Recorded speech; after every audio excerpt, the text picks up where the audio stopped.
Live from their election fallout shelter in New York, The Daily Show with Trevor Noah presents Votegasm 2020. What could go wrong? Again.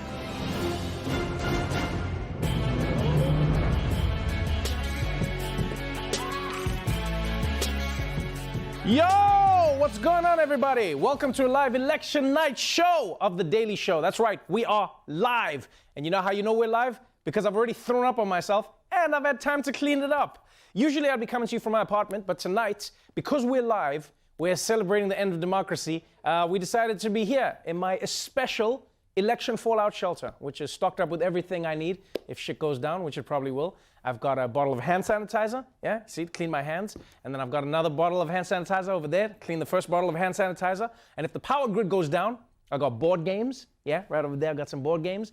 I've also got some Molly, which is the closest you can get to a PlayStation if there's no power. Oh, and I've also got that boombox over there. Yes, it's just for sentimental value. It was my grandfather's iPod. Most importantly, I've got this place locked down tight.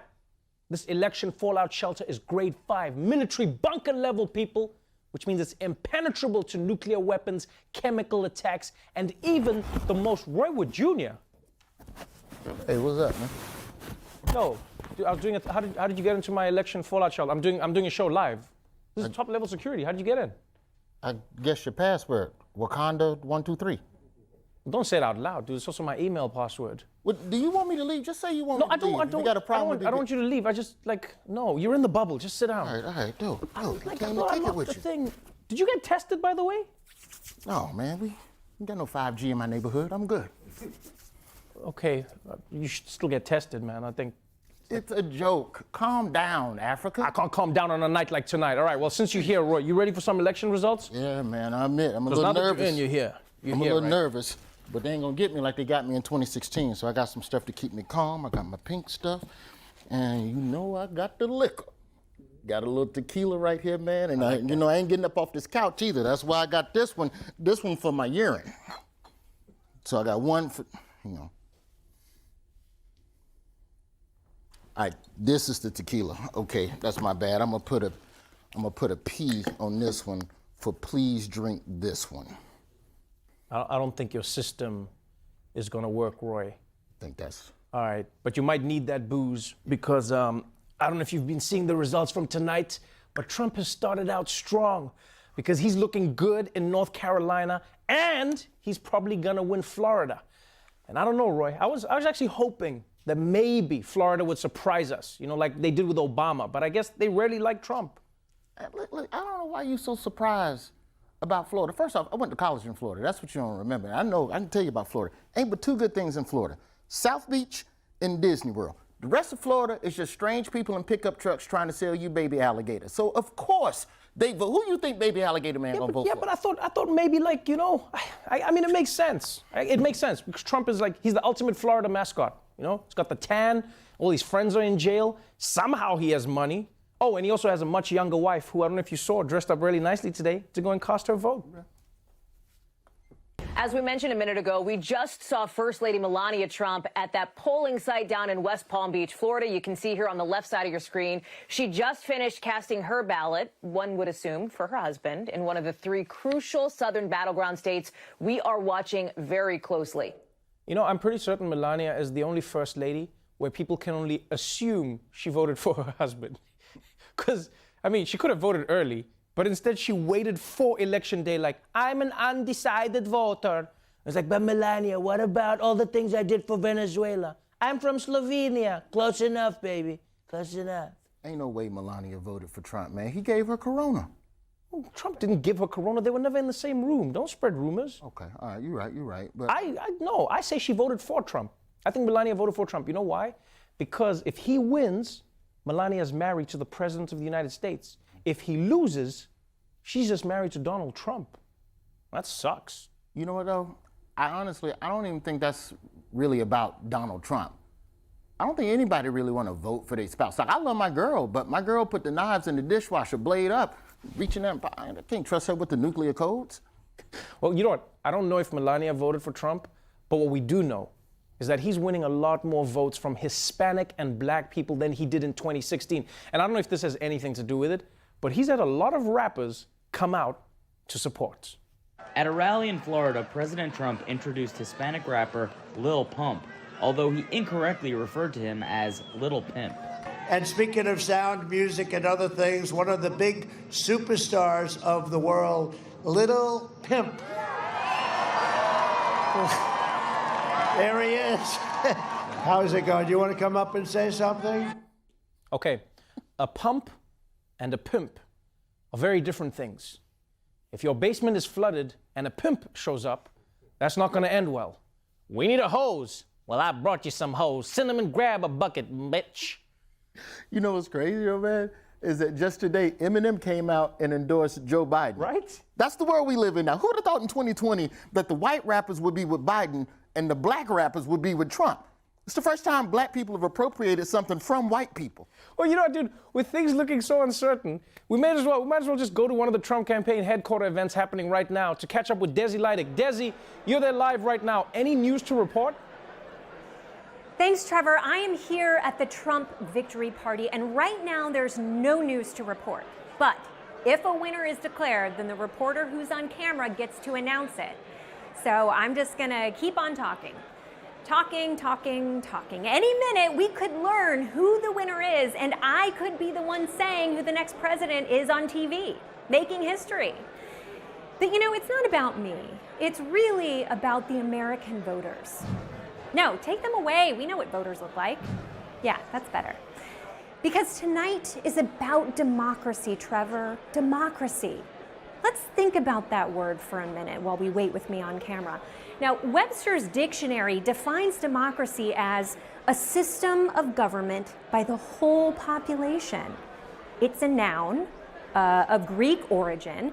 I believe the word is based on the Democris, which was a Greek dragon who lived in ancient Athens and would pick the president. Wait, hold on. They're making an announcement. Could this be it? Desi's one shining shit. No, it's just the waiter announcing they're out of crab cakes.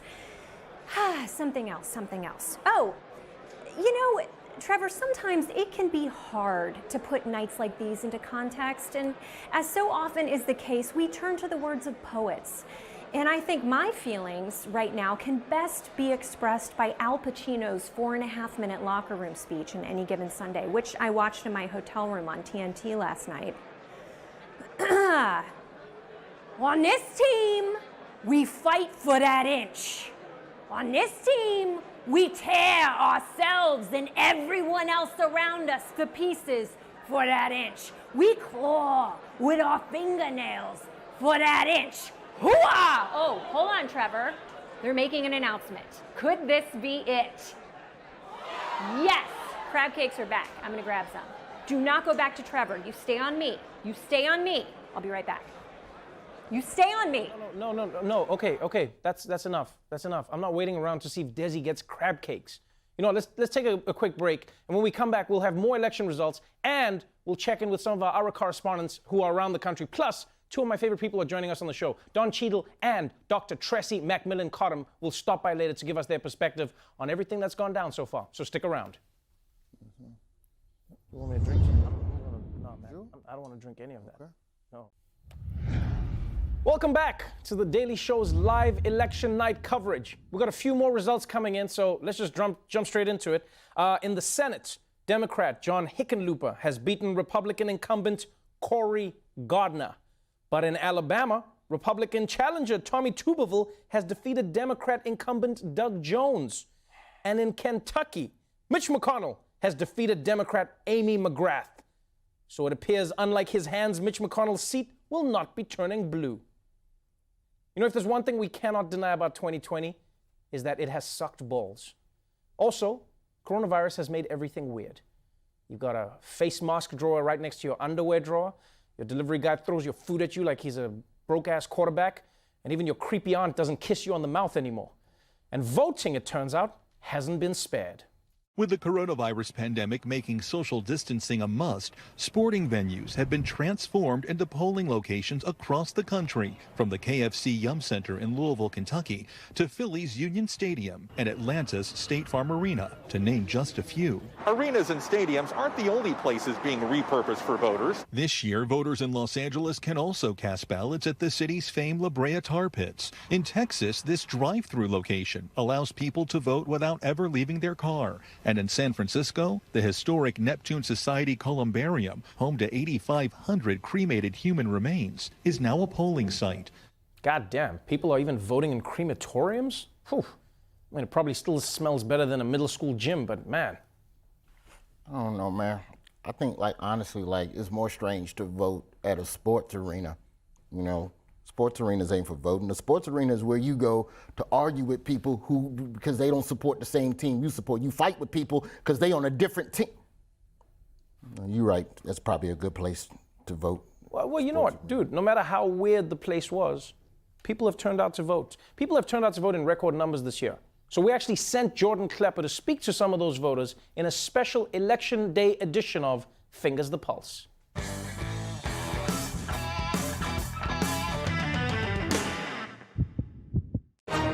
It's Election Day. I'm here in Park Slope, Brooklyn, where the lines are around 2-3 people. I'm guessing it's because people already made a plan and voted early. Either that or our democracy is crumbling. I prefer the first one. Woo! Yay, voting day! I assume you voted for hometown boy Donald Trump? Hell no. Hell no. If his balls were cut off today, I would be happy. The reason I'm not so fond of this administration is because I believe in a true system of governance based on honesty and fairness, equity, egalitarianism, all that good stuff, right? You must have had a shitty 4 years. No, I've had a pretty shitty 4 years, yeah. Why did you vote today? Because I hate Donald Trump and I want him to get out of office. No, I mean, why did you vote today and not 6 days ago when all the cool kids were voting? Oh, because the lines were really long. Oh. I didn't mail in my ballot in time. You're not going to get Paul Rudd voting today. Today you might get Andrew Garfield, like a mid-range Spider-Man walking by, but that's about it. I like that Spider-Man. So some people waited until Election Day to cast their vote. And some people waited until Election Day to think about the election. I'm undecided. You're an undecided voter? I thought undecided voters to me are like unicorns. I didn't know if they actually existed in the wild. Why were you undecided up until this point? Nobody's really speaking towards my interests. Have you officially made the decision in your head? When I get off that train in the Bronx. You know, what do you expect to happen on the train that'll help you make up your mind? Because usually my experience on the subway, I'm not doing a lot of thinking. I'm mostly just trying not to sit and chat. Hey, how about this? I'll flip a quarter. All right, heads, Trump loses. Tails, Biden wins. Heads, Trump loses. Hey, how you figure that? I'm kind of smart to this. Heads is Trump, Biden tails. Biden wins. That's my vote. 400 years of campaigning and a coin flip. Now that that's decided, were folks prepared to avoid the heartache of 2016? How are you keeping expectations in check on a day like today? I am not keeping expectations in check. I am fully sold into hope. That's so 2008. Did you have a voting strategy not to jinx it this year? No, I have a voting strategy to get through the night tonight, which is basically just to drink. You're taking my strategy as well. Yeah, it's election day. You gotta take an I voted selfie. Yeah. Ready? 1, 2, 3. Thank you so much. Now delete that shit right away, because you don't want to jinx anything. Okay. This could stretch into very long days, or even weeks. Are these people patient enough? Of course, however long it takes, it takes. And if these motherfuckers do not count every absentee ballot vote, every vote needs to be counted. I think you need to let democracy play itself out. And if people voted, you should give them a chance to count their votes. I do think it would be more satisfying. More satisfying to count all the votes. Yes. Donald Trump just wants the election results to come right now, and then he rolls over, and the rest of us haven't even gotten started. Donald Trump wants to finish tonight. Right, I know. I mean, he's someone I think he always ends things early. It's more satisfying if we count all the votes, right? Yes, absolutely. Explore the entire electoral map. Democrats need to experience tantric democracy. Right, I mean, that sounds great. It does last long, I hear. And after a stressful election, we all know it's important to decompress. Of course, I'm going to take a mindfulness walk. This is something I need today because the election is so stressful. Talk to me about this mindfulness walk, because I think I need some of this shit. Oh yeah, I'll tell you all about it. We do some breathing techniques and walk around and think about like the present moment and try to stay in that present moment. All right, walk me through. All right, I'm closing my eyes. I need the calm, Breathe man. in. Breathe in with the fact that our country's in bad shape right now. Breathe out that our country will be in better shape. Okay. I'm breathing out the last 4 years with the idea that people will probably start campaigning for the next presidential season in about a month and a half. Exactly. Deep breaths, America. You can do this. Thank you so much, Jordan Klepper. We're going to take a short break, but when we come back, I'll be talking to the man himself, Don Cheadle. Stay right there. Welcome back to a live election night episode of The Daily Show. I'm still here with my good friend, Roy Wood Jr. Roy, you doing good? This is how I'm doing. Okay? Wait. It's stressful. This is how I'm doing. Wait, I don't understand. Roy, if one of those bottles is urine and one is tequila, how come they've both gone down? I can't tell the difference, man. I lost my sense of taste a couple days ago, so I've just been hitting both of them. Can't really smell it either. I'm beginning to think this was a terrible idea. Anyway, here are some more results coming in, and these are the more interesting issues that are on the ballot, right? Florida has officially passed a $15 minimum wage. Congratulations on that. New Jersey has legalized marijuana, and D.C. has decriminalized mushrooms. All right. Yeah, but please trust me, D.C., tonight is not the night to try shrooms for the first time. And can I just say this, people? If Trump wins again, all drugs should just become legal. Like, everything should just be legalized. We cannot go through the next 4 years sober. I need heroin gummies at least. But before we get carried away, before that, let's catch up with Dulce Sloan, who voted earlier today, to get her analysis. Dulce, where are you right now and what's going on? Hi, Trevor. Just waiting to vote. I've been standing in this line forever. And that's how you know I'm voting in a black district, because the state only gave us one voting booth. You know, this is worse than the time that I was waiting for my trash-ass ex to pick me up after I got my hair done. I mean, how you gonna be late to pick me up when the only reason you are riding around town is because you borrowed my car, Keith? But it's fine. I mean, there's folks out here grilling and dancing. I mean, you know us, Trevor. We'll even turn voter suppression into a party. Hey, yo, Ma, you wanna check out my mixtape? I already told you no. No one even has a CD player anymore anyway. Trevor, you know the craziest thing? I'm not even here to vote in the 2020 election. I'm still trying to vote for Hillary. Oop, I gotta go. This Keith. Keith, I know you didn't hit another mailbox. We really need those today. Wow, Dulce, sorry you had such a stressful day. And good luck with your Hillary vote. Spoiler alert, it doesn't end well. It's time to introduce you to my first guest tonight. He's an award-winning actor and an activist who you know from Black Monday and The Avengers. Tonight, he joins me to talk about his self-proclaimed role as a single-issue Dem voter in 2020. Please welcome Don Cheadle. Are you finished talking about the results yet? If you like the results, you don't get. You don't want any spoilers? Is that what it is? Yeah, no spoilers. It'll still either be hell or heaven when I find out what's happening. Wait. Okay, so what's the plan for you then? Are you not going to hear any results until it's all done? Or do you want to just wake up tomorrow? Like, how long? What if this goes for like 2 weeks? It's probably going to go for like 2 weeks. I mean, I'm going to be on the set tomorrow morning, and I might be able to sleep tonight. So I was like, I don't want to listen tonight, you know, and have nightmares. It's just not worth it. You know, I got a gag standing by. You're currently on set. You're doing a new Steven Soderbergh movie. Your Showtime series is coming back on Monday. But it must be weird for you, like, you're working, you've got to work tomorrow morning, the election is coming up, you can't even like really focus on that. Did you vote early? Did you vote today? What was your voting strategy? Actually, wifey came out and visited me. She brought my ballot, signed it. She took it back to California, stuck it in a mailbox that they didn't put a firebomb in, or a real one. I think she checked to make sure it was a real one. So we got the results back, and yeah, I'm good. I'm in. I've loved how you described yourself as a single issue Dem voter, which was an interesting one for 2020. What is that single issue for Don Cheadle?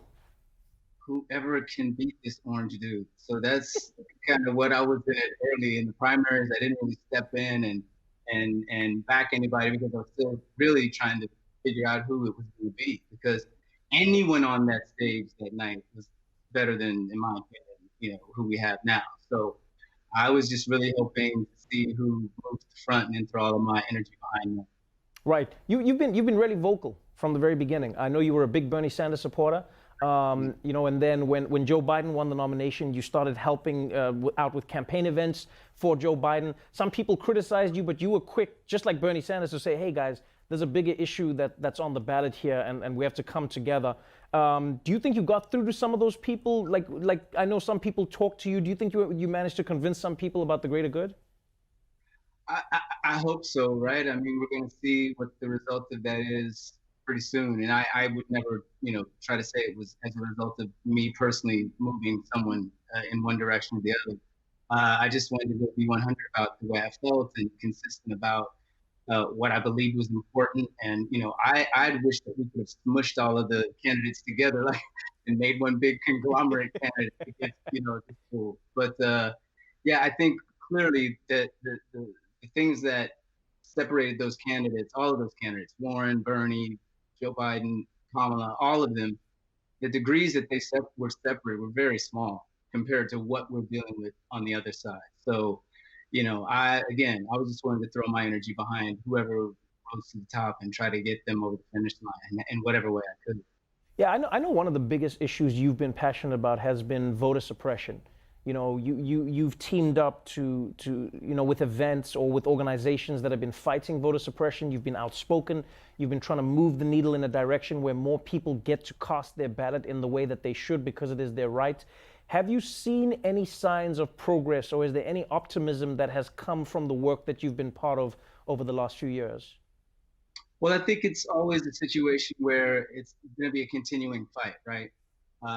People are always going to try to game the system to make it work out for their benefit. So it's always 2 steps forward, 1 step back, and that's not going to stop. I mean, if we prevail and we have a Biden-Harris presidency, I think then another form of work will begin. Another level of work we all have to pick up that ball and continue to push for things that we want and continue to be progressive. So I think the voter turnout this year, for today has been, I don't know, what's tripled. It's unbelievable.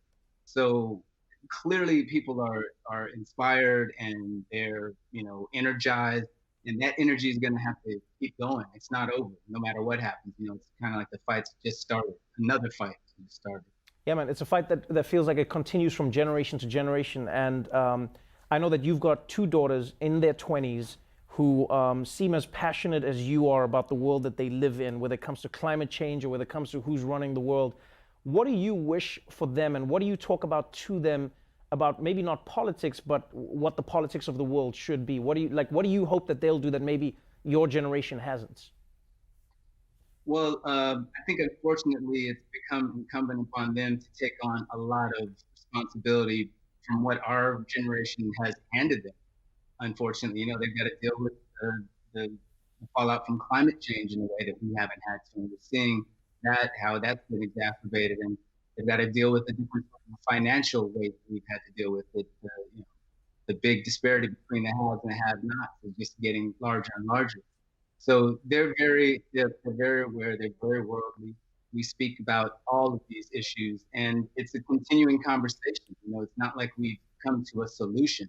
It's like they understand that they are committed to, like you said, this is a cyclical thing. They're committed to a long-term commitment into a long-term fight.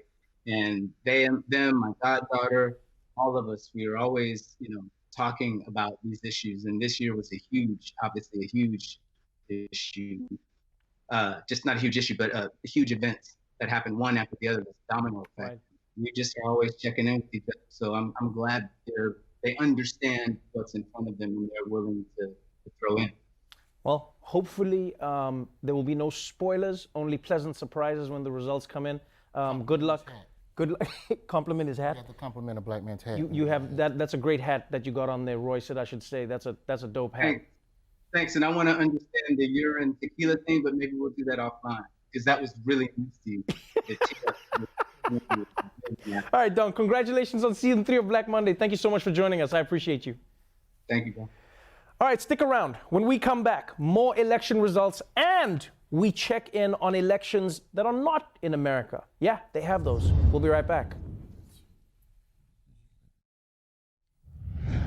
Welcome back to a special live election edition of The Daily Show. We've got a few more results coming in, and here they are. In the presidential race, Joe Biden has won the state of Vermont. The state of Georgia is still too close to call, but Trump has nabbed Alabama. And you had to see that coming. I mean, Alabama loves football, which is Trump's exact body shape. So that wasn't really a surprise, don't you think, Roy? All right, anyway. Now, despite this being one of the highest turnouts in American history, voting has gone surprisingly smoothly. Good news. But there are a few voting places that had a few hiccups. The risk of getting your vote ruined from too much hand sanitizer is real. In cases in California, New Hampshire, and Virginia, the sanitizer has been smearing the ink and making ballots unreadable and also causing soggy ballots to shred and clog electronic machines. From Georgia, apparently at the State Farm Arena, they were delayed 4 hours because of a water pipe burst in that room. One location, Soap Creek Elementary, will stay open until 7:20 p.m. after a poll manager overslept this morning. Really? How's a poll manager gonna oversleep? You had one job. That's like bumping into the Easter Bunny at a bar on Easter Sunday and he's like, oh shit, was that today? Politicians are working so hard to disenfranchise people with voter ID laws, gerrymandering.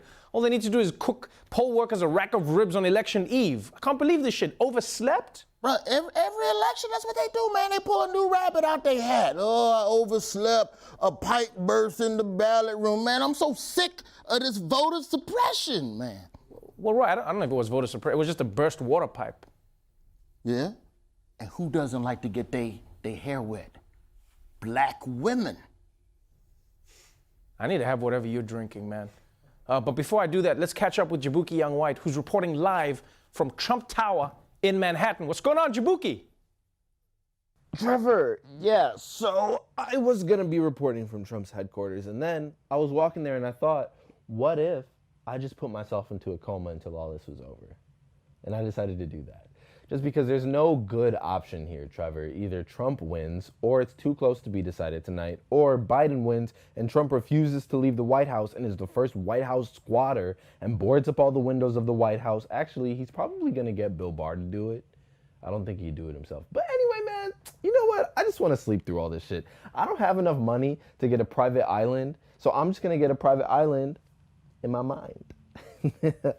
I was gonna go the traditional way and just get some edibles and some ketamine from my drug dealers, but they're all social distancing and being responsible. And you know what? I'm just gonna say it. Drug dealers, you guys are cowards. And I say that with no fear of repercussions. So I decided to do it the safe way. I was gonna go to my pediatrician. I go to Dr. Garcia. Dr. Garcia tells me that he doesn't induce elective comas. Can you believe that? I'm his oldest patient. Literally his oldest patient. So then I said, you know what? Forget Dr. Garcia. I'm just going to go to the hospital. I go to the hospital. Trevor, did you know our insurance policy does not cover elective comas? Sick. That's why we need Medicare for all. Because just because you get cancer or you want an elective coma or you get a little lip filler while you're there, I don't know, you don't really need it, but just a little something to give them a judge, you know, doesn't mean that you should go bankrupt. It's ridiculous. Anyway, I'm fine. Don't worry about me, Trevor. I locked the door, made sure no one is around. I'm just gonna induce this bad boy myself, all right? The coma button has got to be on here somewhere. Oh, there it is. And lift off. All right, Trevor, I'll see you in February.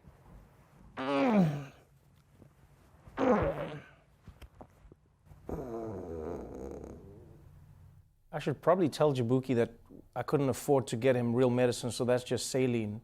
But I mean, I don't know. Let the boy sleep. If he want to sleep, let him sleep. I guess you let the boy sleep. Yeah. That's just be careful, Jaboukie. You'll be really hydrated in the morning. Hopefully Michael Kosta hasn't checked out of the election on election night, because he's supposed to be over at Biden's campaign headquarters right now. Kosta, thank God, you're there. What's the mood over there right now? It's hard to say, Trevor. Everyone's in waiting mode. Just a few minutes ago, Biden came out to address the crowd. He seemed positive, confident, firm. His eyes scanned the crowd until they rested on his wife, Jill, her trim body glistening with the sweat of anticipation. He drew her close, probing her mouth with his tongue. He didn't care how many people were watching. He needed her right then and there. Whoa, Kosta. Dude, what the hell are you talking about? There's no way that actually happened. Of course it didn't happen, Trevor. Nothing's happening. We're all just sitting here waiting for the votes to be counted. I have nothing to report, so I figured I'd write some erotic election fan fiction.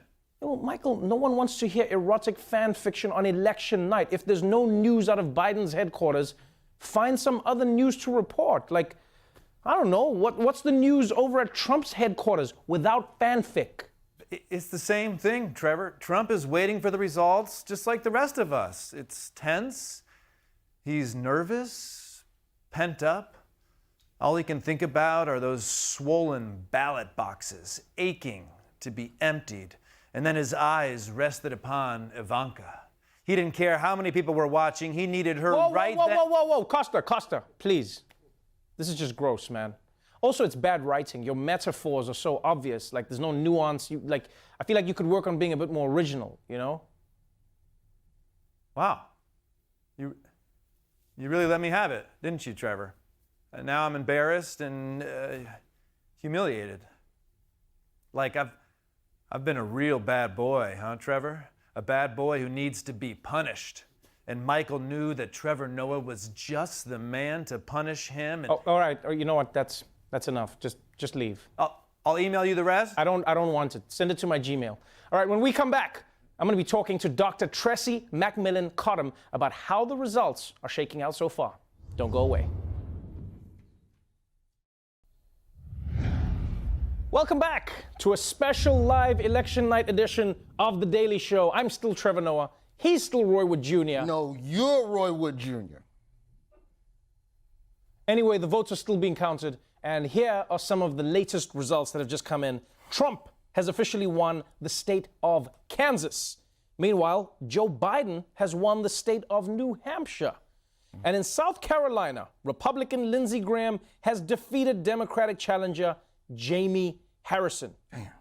Not really a big surprise. The South has continued to keep a Confederate monument. Makes sense.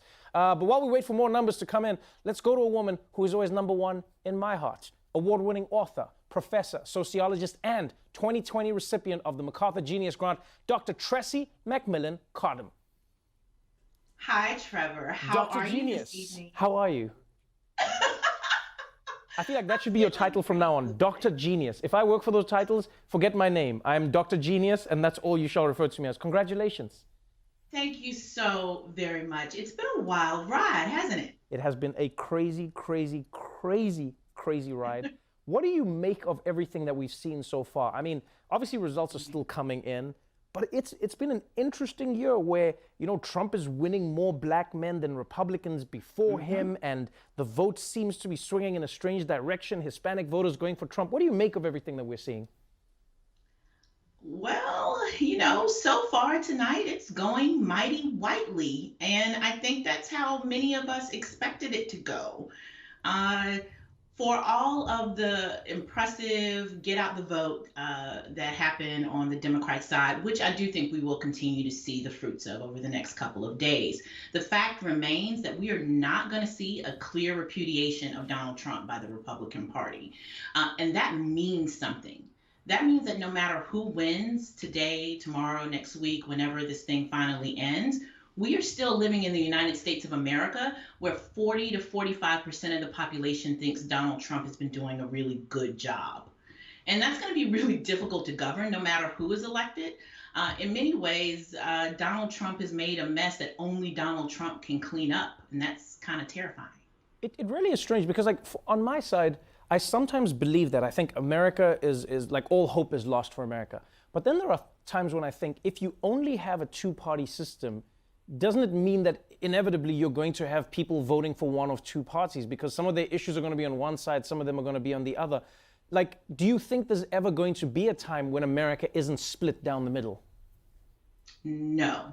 The only thing that can happen, we're not actually split down the middle when you look at the popular vote. Actually, people in this country, despite what shows up in the polls, agree more on some of the big things than they disagree. What happens is that the way the Electoral College, of course, appropriate votes makes it look like we're split half and half.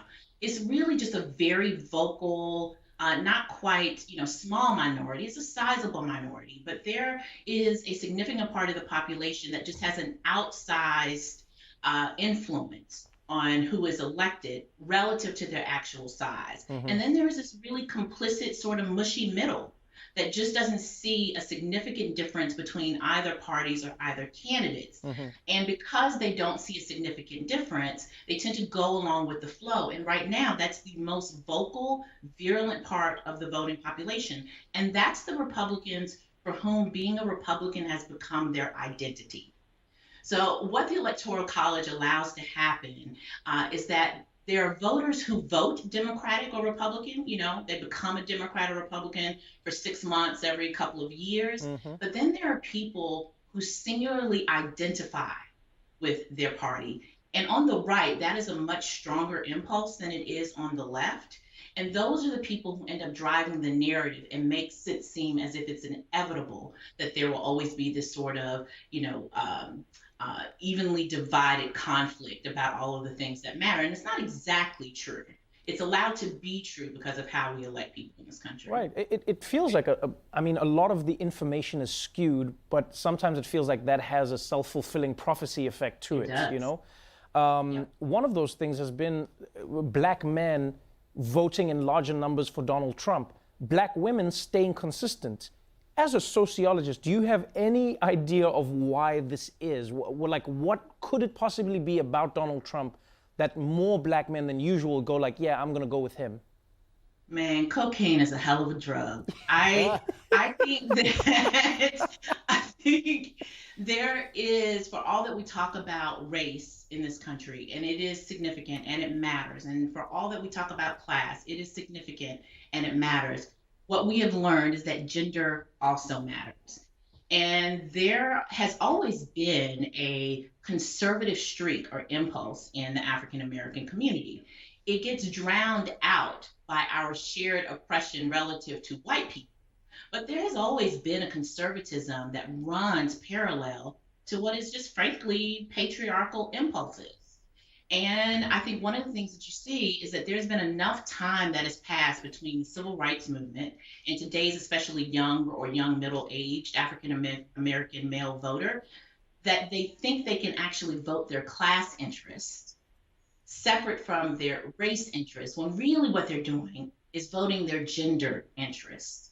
They are attracted to the same thing that a lot of Cuban American voters are in Florida, that white rural voters are attracted to in Idaho. They are attracted to the presentation of masculine strength in Donald Trump. Despite what the rest of us may think Donald Trump looks like, his bluster looks like strength and masculinity to a lot of people. And I just think there are a significant number of black male voters right now who feel like that strength is an indicator of what might be possible for them under a President Trump. And our historical memory is so short, they don't realize that's a mirage. Well, I can tell you this, I will hope to talk to you again after this election has been fully done. I hope we get to sit together in person once the pandemic is over, and hopefully you can help me make sense of all of the craziness that's happening right now in the United States. Thank you so much for joining us. Always a pleasure, Trevor. Thank you. Thank you so much, Tressie. When we come back, more election results on live election night. So don't go away. She had a nice bookshelf. Welcome back to The Daily Show's live election night coverage. We've got a few more results that are rolling in right now, and here they are. Donald Trump has won the state of North Dakota. Joe Biden has won the state of Oregon. And Biden has also won California. Wow! Despite Donald Trump picking up that last-minute endorsement from the wildfires. Unbelievable. But let's move on. We've been hearing all year now about how difficult it is for many Americans to vote. So it's not surprising that the United States has one of the lowest voter turnout rates among democracies in the world.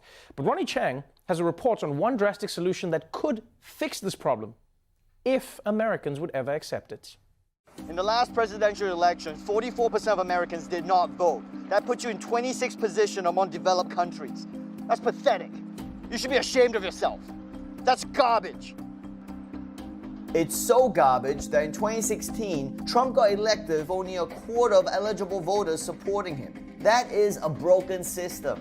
Some politics nerds are proposing a solution.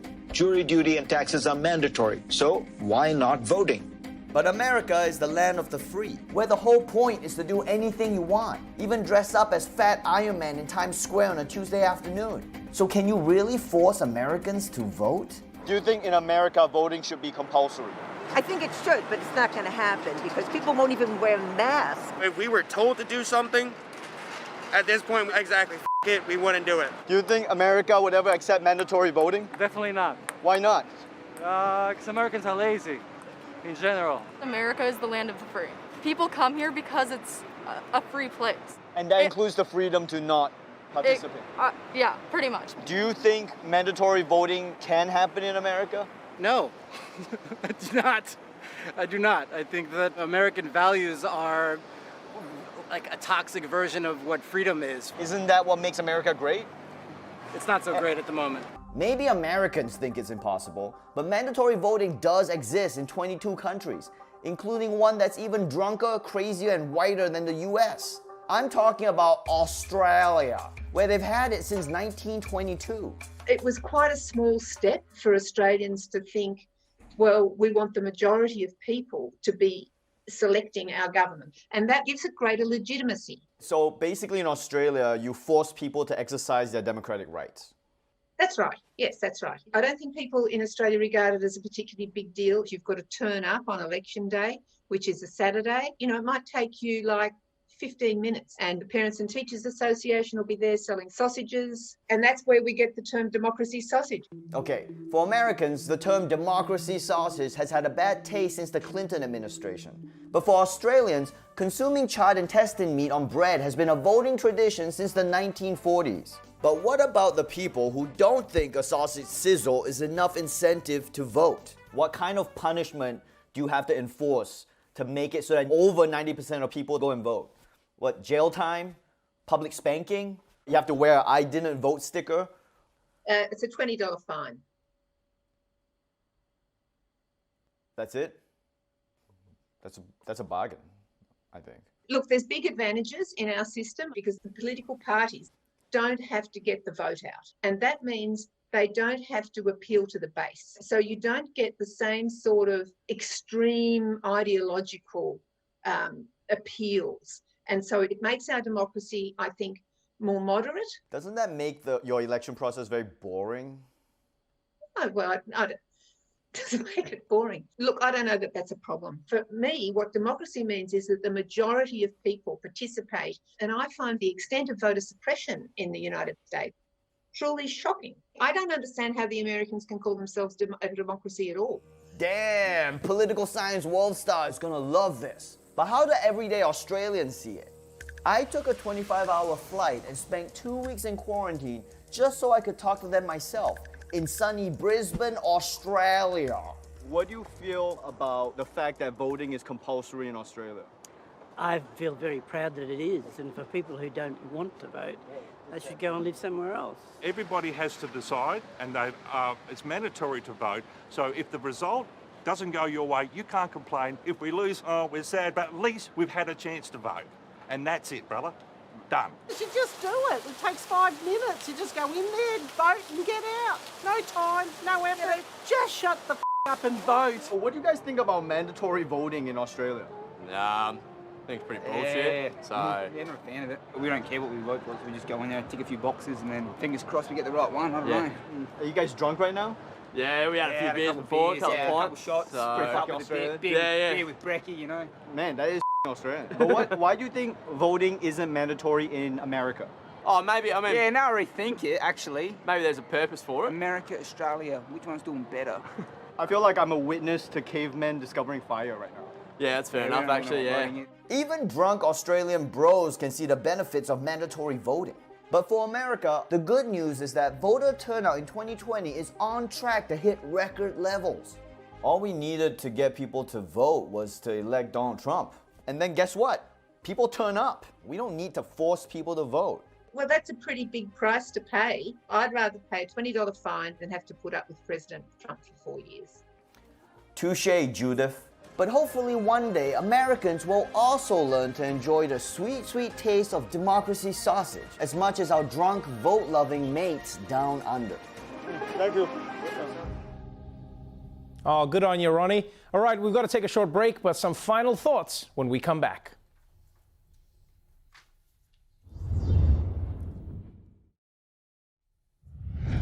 Welcome back to a live election night edition of The Daily Show. Roy, you want to hear some more results? No. All right, well, I'm going to give you some more results.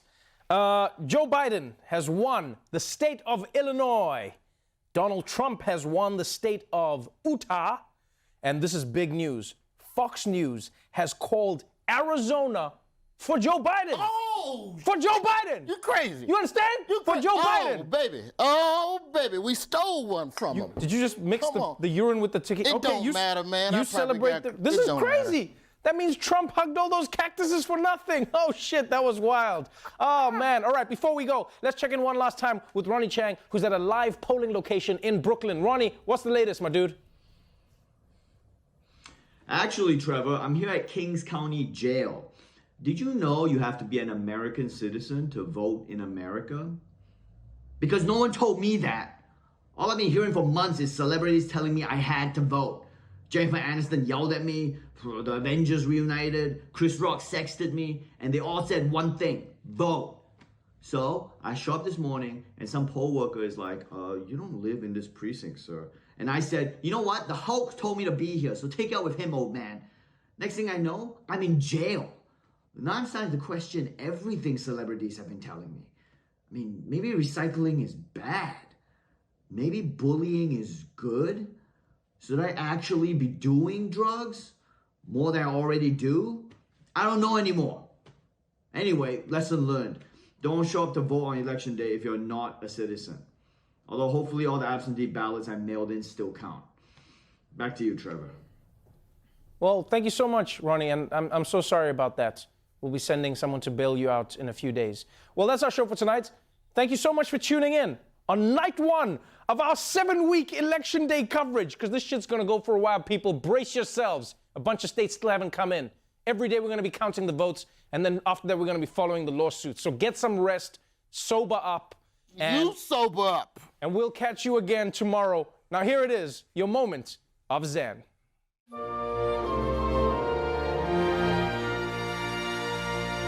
What the hell? This thing's a wild night. Somebody order some pizza. Does anyone know how the Electoral College even works? I mean, what the f*** with the Electoral College? Don't look at me. I was against that shit. That's James Madison. That's a James Madison thing. Also, you can't look at me because our heads don't move.